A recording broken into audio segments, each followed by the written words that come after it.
ఈ రోజు పెట్టినటువంటి తప్పుడు case Avexa corporation private limited infrastructure కంపెనీలో పత్తిపాటి శరత్ కి ఏ విధమైనటువంటి సంబంధం ఆపరేషన్స్ తో లేనప్పటికీ ఈ రోజు ఆయన షేర్ హోల్డర్ కూడా కాదు, డైరెక్టర్ కాదు, షేర్ హోల్డర్ కాదు. ఏ విధంగా అరెస్ట్ చేశారు మీరు పత్తిపాటి శరత్ ని? ఏ హక్కుతో అరెస్ట్ చేశారు మీరు? ఈ రోజు పత్తిపాటి పుల్లారావు గారు తాడేపల్లిగూడెం సభని అక్కడ గత 4 రోజులుగా ఉండి ఆ సభను విజయవంతం చేస్తాడనేటువంటి ఒక కక్ష సాధింపుతోటి బెదిరించడానికి ఈ రోజు ఈ చౌకబారులు పనిచేస్తా ఉన్నాడు ముఖ్యమంత్రి జగన్మోహన్ రెడ్డి. ఈ చౌకబారు రాజకీయాలకి, ఈ తప్పుడు కేసులకి భయపడే పరిస్థితిలో తెలుగుదేశం పార్టీ నాయకులు లేరు. కనీసం ఆ కార్యకర్తలు కూడా ఈ తప్పుడు కేసులు లెక్క చేసే పరిస్థితుల్లో లేరని గుర్తుపెట్టుకోవాలి జగన్మోహన్ రెడ్డి. తప్పుడు కేసులు లెక్క చేయం, తప్పుడు కేసుల మీద పోరాటం చేస్తాం.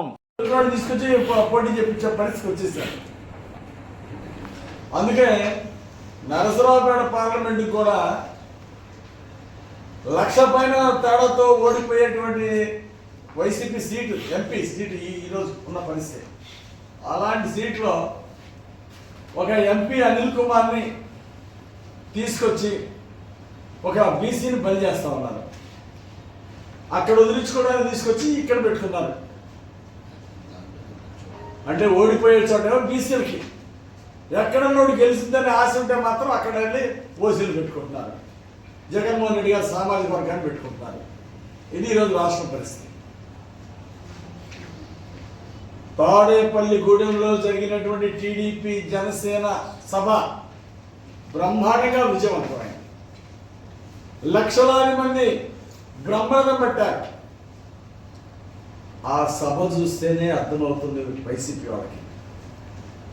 వైసీపీ వాళ్ళ గుండెలో రైలు పరిగెడతా ఉంది. లక్షలాది మంది తాడేపల్లిగూడెం సభలో జన సైనికులు, టీడీపీ కార్యకర్తలు పాల్గొని పెద్ద విజయవంతం చేశారు. పెద్ద ఎత్తున మహిళలు ఆ కార్యక్రమంలో పాల్గొంటారు. పెద్ద ఎత్తున యువత ఇలాంటి ప్రోగ్రామ్స్కి మువ్వెత్తున ఎగసిపడినటువంటి యువత ఈరోజు రాష్ట్రంలో ఒక ఆదర్శంగా నిలబడ్డారు. అందుకే ఈరోజు జగన్మోహన్ రెడ్డికి నిద్ర కరువైపోయింది. చేసిన తప్పులు, చేసిన పాపాలు ఎంట పడుతున్నాయి ముఖ్యమంత్రి జగన్మోహన్ రెడ్డికి. అందుకే ఈరోజు తాడేపల్లిగూడెం సభని కోఆర్డినేట్ చేసినటువంటి పత్తిపాటి పుల్లారావు గారిని ఉద్దేశపూర్వకంగానే జగన్మోహన్ రెడ్డి టార్గెట్ చేశాడు. ఈరోజు ఎలాంటి సంబంధం లేకుండా పత్తిపాటి పుల్లారావు గారి కుమారుడు పత్తిపాటి శరత్ని ఆ కంపెనీలో డైరెక్టర్గా లేకుండానే తప్పుడు ఆరోపణలతోటి ఈరోజు శరత్ను అన్యాయం చేయడం చాలా మోసం, దారుణం. పత్తిపాటి శరత్ని అరెస్ట్ చేయడాన్ని తీవ్రంగా ఖండిస్తున్నాం. ఇది జగన్మోహన్ రెడ్డి కక్ష సాధింపు చర్య. ఈరోజు ఆ కంపెనీలో పత్తిపాటి శరత్ డైరెక్టర్ కాదు.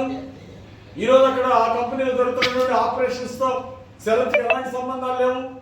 ఎప్పుడో 10 సంవత్సరాల క్రితం అది ఆ మేనేజ్మెంట్ పత్తిపాటి పుల్లారావు గారి దగ్గర నుండి వేరే వారికి వెళ్ళిపోయింది. అలాంటి దానిలో ఈరోజు పత్తిపాటి పుల్లారావు గారికి ఏంటి సంబంధం, ఆయన కుమారుడికి ఏంటి సంబంధం?